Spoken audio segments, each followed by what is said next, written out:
I think the recognition part comes from we're just good at getting on with it. You know, a level of anxiety. That's what we get told all the time. That's it. Just Get on with it. Yeah, calm down, Yeah. or man up, and all these statements that aren't supportive.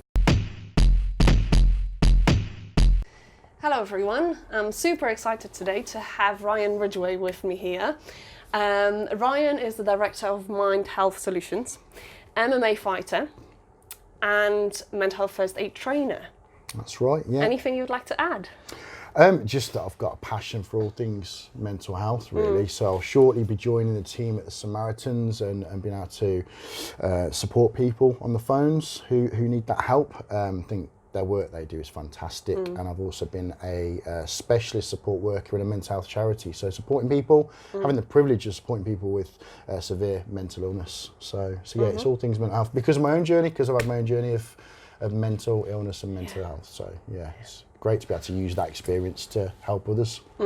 We have seen a huge shift in terms of how we speak about mental health. But can I ask you a very basic question? Start with a very basic question.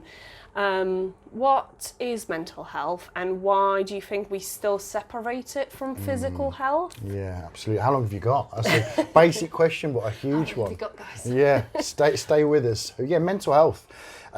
It's often seen as negative. When we say, you know, mental health, people will immediately think about mental illness, so depression, anxiety. But mental health is just a measure of how we think, feel, and behave, how we cope with the ups and downs of everyday life. Why do we see it separately? That's a challenging one. I think when it's physical health, there's that evidential proof. You know, if someone's got a broken leg or a problem with one of the systems of the body, you can have an MRI scan or a blood test or an X-ray, and it's there and it's proven. Because mental health is more internal. It's those thoughts and emotions and behaviours, and we can't see it. You can't have a scan, right? Let's see how depressed you are. Have an MRI scan. Oh, you're 80% depressed. Or let's see how anxious you are today. Oh, we'll have a blood test for that. So I think often they're separated because, and this is perhaps where the stigma and judgment comes around, because I can't see it. There's no proof of it.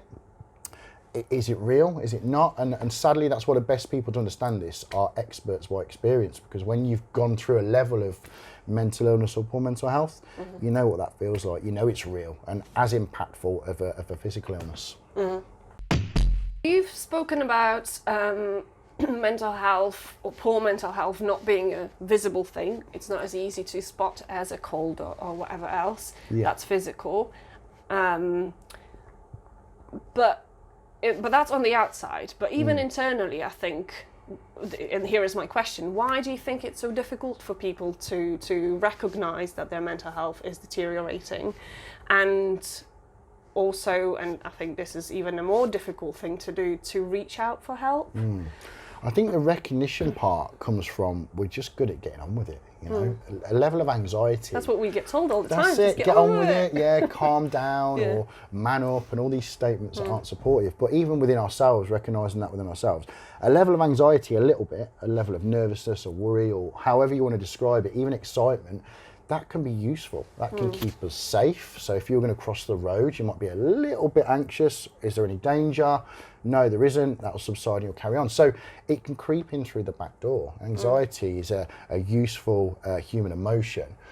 And it's that grey area, that when does it stop becoming useful and recognising. And it's gradual as well, isn't it? Yeah, that's it's the ever thing. so gradual. It's ever so gradual. And then suddenly you're in a space where, you know what, I'm feeling anxious all the time. It's controlling me. I'm not controlling it. It no longer has a use. And it's physical. It's actually really physical, which is why I asked you the first question. Why do we separate it? I don't know.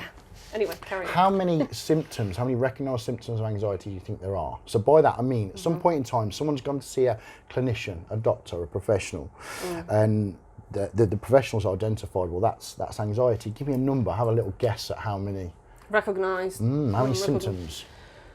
How many symptoms? Oh, I don't know. I think I could, for myself, I could recognise probably if I start hyperventilating, which I do, and if I start feeling a bit edgy, if I get a little snappy, for me that's a sign.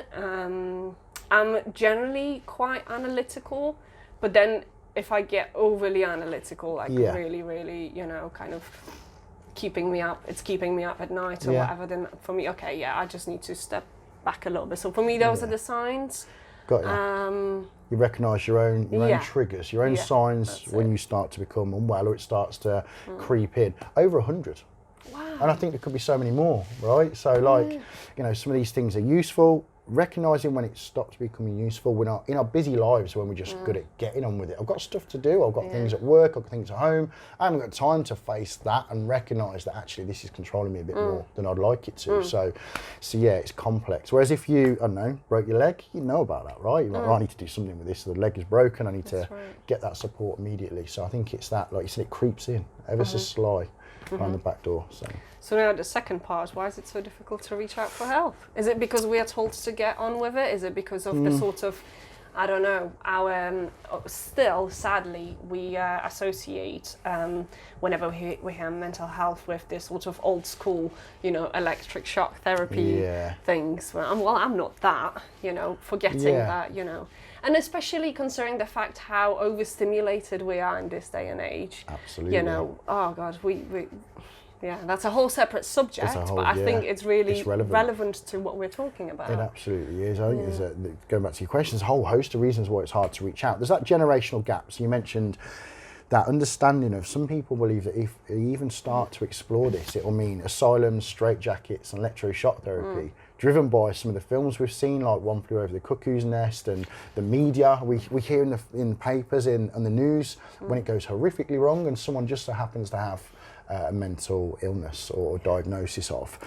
Then there's the people who, and this is part of my journey, try and reach out for help and perhaps don't go to the right people. So you get those statements like, oh, you'll be all right, or man up, or that judgment of, well, that's strange, I don't understand it. So then your learnt behaviour is, I reached out for help, it made it worse, and I was judged, I'm never going to do that again. So I think there's a lot of driving factors to why people don't reach out. And also, if you broke your leg, you'd be able to get help like immediately. You know, no one's going to let you walk around with a broken leg, but to reach out for a level of depression, symptoms of anxiety, this huge bandwidth that can affect us differently as people. There's not as much professional help and support as there is for the physical ill health or illness. It's still a societal sort of thing, isn't it? There is a level of it's still a societal issue, is what I'm trying to say. And the way we talk about it, you know, I would very happily change the way we talk about therapists as well, and call them trainers. You know, this is a muscle, just a little bit more complex. Well-being trainers or something. Let's remove the negative connotations to some of these, you know, words. Like even the word mental is used negatively. And actually, you know, physical isn't. You don't want to know the word physical out there and it be received in a negative way. So yeah, like therapists, people believe that you go to a therapist when something is horrifically wrong or you're really unwell. Well, actually, it can be preventative. Early intervention's a hugely supportive factor in keeping someone well for them. You know, keeping their mental health where they would like it to be. So let's hit some stats. Okay. One terrifying stat that I read was about suicide rates. Suicide rates in the UK, 75% of suicides are men. Yeah, absolutely. So it's only 25% for women and 75% for men. So they're 3 times as likely to complete sadly. suicides. Why do you think that is? I think there's a lot. One of the major reasons is that not being able to reach out. So this driving belief in men that it's weak to talk about, you know, your feelings and knowing where to go to talk about that. We know that drug and alcohol dependence is a lot higher in men because that's adopted as an unhelpful coping strategy. So rather than say, you know what, I'm really struggling, I need some help, more like to say, let's go and pub for a few pints. I found something that numbs, takes the edge off.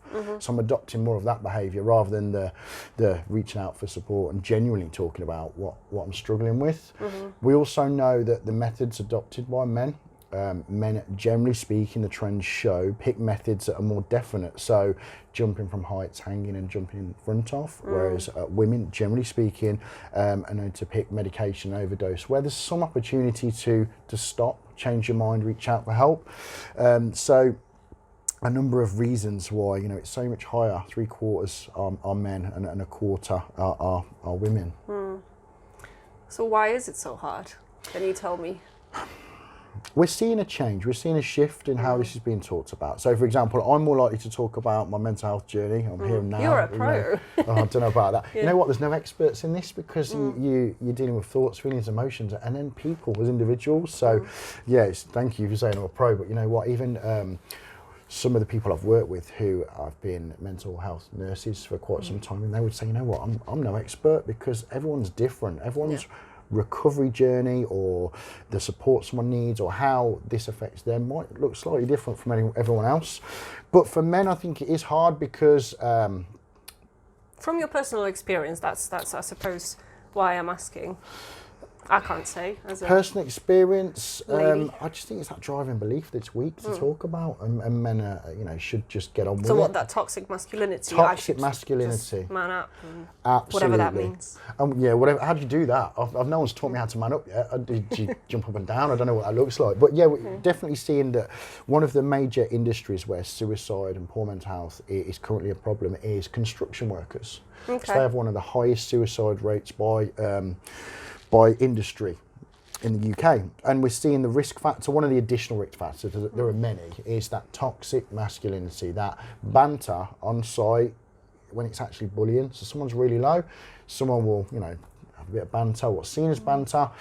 I'm not going to genuinely show that's affecting me. I'm going to laugh it off, but inside it's had an effect. So yeah, that toxic masculinity, that banter that actually leans into bullying is quite cruel when especially when someone's feeling that down and that low, it can have a real effect. So yeah, it's that toxic masculinity. We've got thoughts, feelings, emotions and behaviours just the same as anyone else, but there's that driving belief that we just need to get on with it and man up. Sadly finally, because I could talk with you for hours. I'm really passionate about this subject. But I wanted to ask you, what are your ways of recognising that your mental health is perhaps deteriorating a little bit, and what are your techniques? Because you've had quite a journey, what you've decided to do when you've recognised issues within yourself is to actually look around, what is there, what help is there, what can I do, how can I start controlling those things in me rather than letting them control me. So, and you've obviously reached the pro level. Oh, I don't know about that. Doesn't it feel like it sometimes when things change, you've got to readjust and reevaluate. So yeah, it's about recognising and knowing yourself, and that comes from experience, I think. So self-awareness. Self-awareness, yeah, absolutely. What are the things I do that keep me happy, healthy, well? What are the things I do, perhaps not getting enough sleep or drinking too much, that impact my mental health negatively, can give me a poor state of mental health? I've actually got a list in my phone. So I've listed, I think it's 1 to 11 now. I keep adding to the list. So 1 might be get a good night's sleep, a good restful night's sleep. Number 2 might be drink 2 litres of water. 3 might be get outdoors, natural daylight that we know is proven to positively influence mood. Exercise, but I'll break that down into weights, boxing, MMA, different types of exercise have a different emotional effect on me. And I'll write in my phone, Monday, right, what have I done? I've done a 1, I've done a 6, I've done a 5. Tuesday, I've done an 8, I've done a 2, I've done a 4. And you start to build this analytics for you. And if someone suggested that, or they did, do your own support list. I said, nah, I remember what I did, last week, the week before. But I started doing it. And I noticed that one day I might feel like I'm a bit under the weather today. I don't feel quite as happy as I'd expect to be. I look back, I haven't gone for a run for 4 days. You start to notice and recognise this self-analytics. So recognition and experience showing you and telling you what you do that keeps you in the most happy state for you.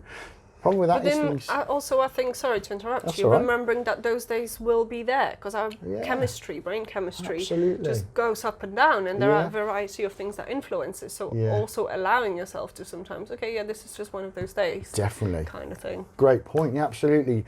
Brain chemicals, neurotransmitters, serotonin, dopamine. Some days it's okay just to go, you know what, I'm having a bit of a down day. And that's it, I accept it, I'm not going to overthink it. I'm having a down day, that is absolutely fine. And things will change, right? So we might get this really well-constructed set of analytics, support list, but then we're going to experience significant life events. Sadly, we're going to experience at some point loss, grief, separation, things such as that, and then we might have to reassess and reevaluate. So that self-recognition of, you know, it's okay to have a down day. These are things I know that protect my mental health, my protective factors, and these are the risk factors, and making sure I do as much of this as I can and as few of this as I can. And this is going to happen, you know, you're going to go out and have a few drinks and stay up late and watch Netflix longer than you should rather than go to bed at 10 o'clock. But that's okay. You know, don't give yourself a hard time. Just come up with one of those days. I did that. That's fine. Let's move on. Let's move forward. Tomorrow's a new day. As long as it doesn't become a habit, because that's where it's got to cut off. Absolutely. So again, going back to self-awareness and recognising that within ourselves. Yeah. And going on to look at more innovative ways of doing that. So I'm a real fan of a guy called the Iceman, Wim Hof. Have you heard of him? Iceman, I have heard of Wim Hof, yes. He's an absolute legend. So, you know, trying that, things like That's that. the next level of control, you know. He's fantastic. That's changed my world. That's changed my life. I'm hoping to be. So what are you going to do? What are you going to do with that? Well, I'm applying to be a trainer for the Wim Hof method. He's got a trainer course next year in the Netherlands. So I'm going to be shortly signing up to that. Because I've tried it, so I'll give it a go. I'll see how I feel, because it might not work for everyone, and it's kind of proven, but it just might not work for you. I've tried it, and it's changed my world. So just recognising that it's not limited to talking, good nutrition, good sleep. There's new and innovative ways and ideas coming through all the time. Give them a go, because what works for you might not for me, vice versa. Absolutely. Trial and error. Finding the right way. Yeah, absolutely. Amazing. Thank you so much, Ryan. I'll post a couple of links below so you can follow Ryan and get to know him a little better. Fantastic. But thank you so much for today. Thank you for inviting me in. Great work.